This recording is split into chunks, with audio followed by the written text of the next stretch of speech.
यज्ञ के आदि में हम सबको पता है कि कैसी कैसी आत्माएं भारतवर्ष में आकर के उस ओम मंडली में इकट्ठी हुई थी। सब जानते हैं कि हिंदू ही कन्वर्ट होकर के और धर्मों में मुसलमान, क्रिश्चियन, इस्लामी, बौद्धी बने हैं। कभी भी दूसरे धर्म के लोग आकर के हिंदू नहीं बने। तो द्वापर युग से, आज से 2500 वर्ष पहले से जो देवता धर्म की आत्माएं थी विकारी बन गईं और अपने को देवता नहीं कह सकी, हिंदू कहने लगी। वो हिंदू धर्म की आत्माएं दूसरे धर्मों में कन्वर्ट होती गई। पहले तो देवता धर्म के थे, फिर कन्वर्ट होकर हिंदू बन गए। तो क्या वो कन्वर्ट होकर के क्रिश्चियन, मुसलमान और दूसरे धर्म में चले गए? तो क्या वो दूसरे धर्म में ही बने रहेंगे या कन्वर्ट होकर के फिर देवता बनेंगे? फिर देवता बनेंगे। देवता तो बनेंगे, लेकिन कच्चे देवता बनेंगे या पक्के देवता बनेंगे?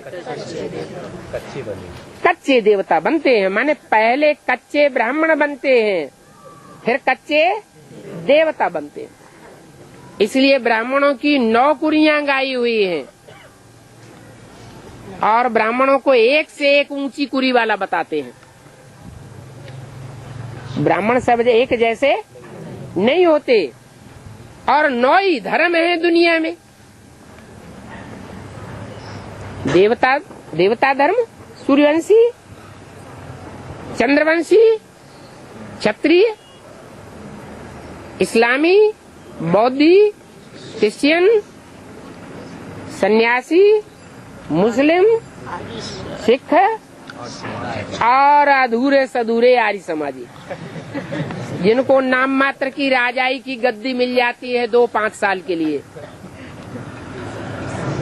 यही 9 धर्म हैं दुनिया में जो नंबरवार भगवान को मानते हैं और भगवान बाप को मानते हैं। तो इन धर्मों में नंबरवार राजाई मिली है।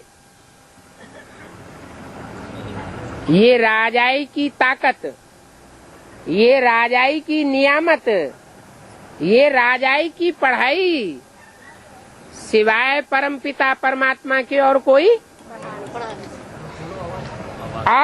पढ़ाता नहीं है।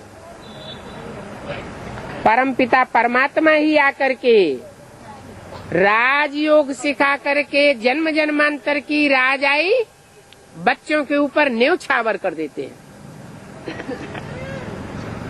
एक जन्म की राजाई नहीं, 21 जन्म की तो ऐसी राजाई देते हैं जिसमें दुख का नाम निशान नहीं होता, सुख ही सुख रहता है।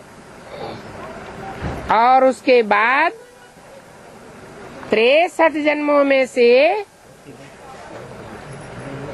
62 जन्म की ऐसी राजाई देते हैं जो अपने अपने पुरुषार्थ की मादा के ऊपर प्राप्त होती है। संगम युग में जिसने जो पुरुषार्थ किया ईश्वरीय पढ़ाई पढ़ने का और पढ़ाने का, उस पुरुषार्थ के आधार पर, याद की प्रैक्टिस के आधार पर, दिव्य गुणों की धारणा के आधार पर हर मनुष्य आत्मा को अपने अपनी राजाई की प्राप्ति हो जाती है।